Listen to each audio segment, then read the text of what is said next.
Greetings again, dear readers and viewers.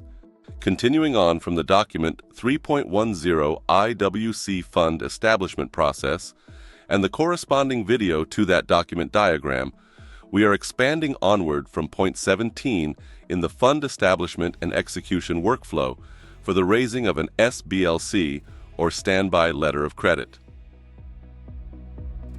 Assuming that you have already familiarized yourself with what an SBLC is and what it can do for a client in regard to accessing capital in advance of the client having their alternative investment fund provide their capitalization, the process from point 17 continues. As with the previous video on the fund establishment process, you would now need to open the document diagram 3.10.1, the IWC Side Letter Capitalization Process. Consider that this SBLC process is dependent on and assumes that the client has already onboarded with IWG and has progressed through the setup points from 1 to 17 in the fund establishment process. An SBLC can only be issued against collateral, often in cash or assets against the amount of capital requested by the client. Therefore, the client's investment fund will provide such collateral instead of the client providing corporate or third-party collateral.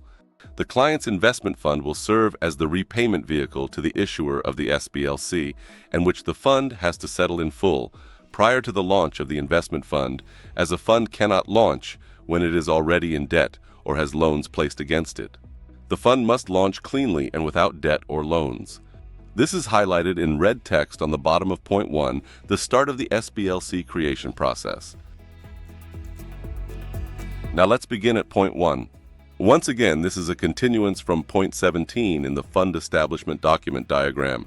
This process illustrates the SBLC, or Side Letter and Capitalization Process, for accelerated funding against the client-registered investment fund. At point 2, we refine the business case already established in point 17 of the main process to align with the requirements of an SBLC.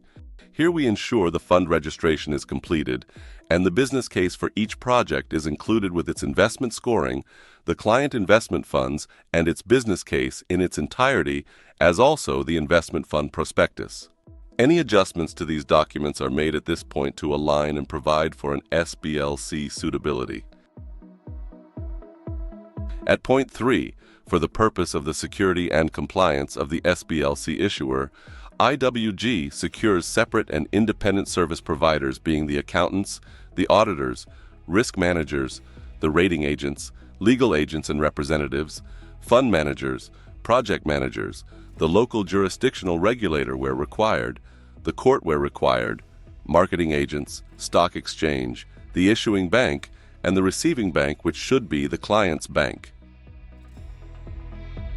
At point 4, IWG submits the document application.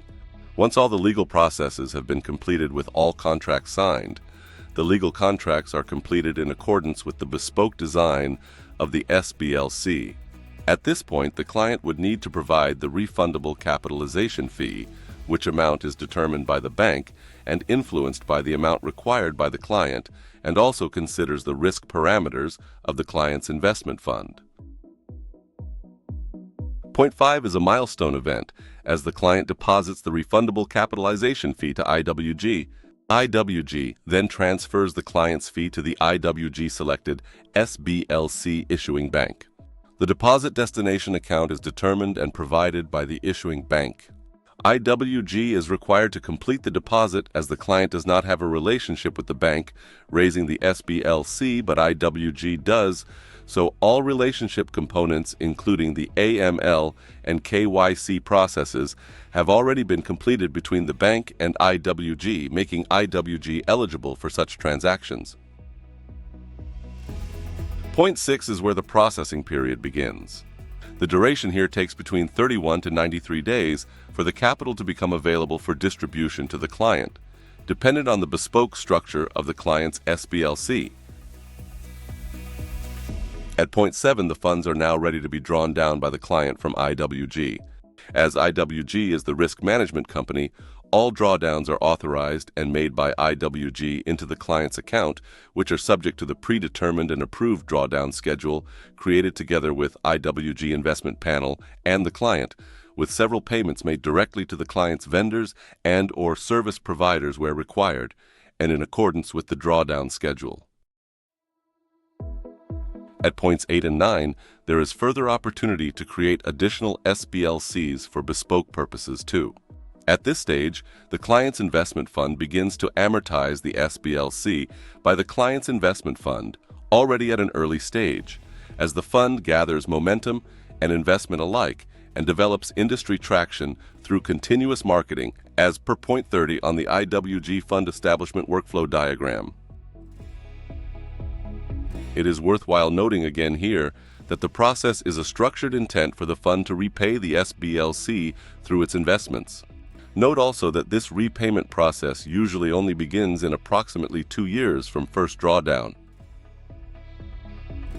Finally, at point 10, and as mentioned several times already, the investment into the fund repays the SBLC, whereafter it continues to function in a normal manner from there on.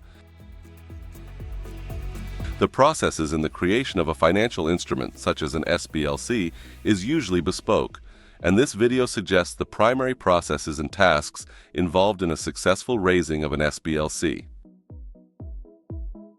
Consider also that each client and each investment fund is different, and there is no one-size-fits-all process. However, what is described here is accurate to a probable 80%. Thank you for watching our video. We hope this overview has provided valuable insights into the process and the critical steps involved in successfully creating and executing a standby letter of credit. We look forward to hearing from you. Goodbye for now and see you soon.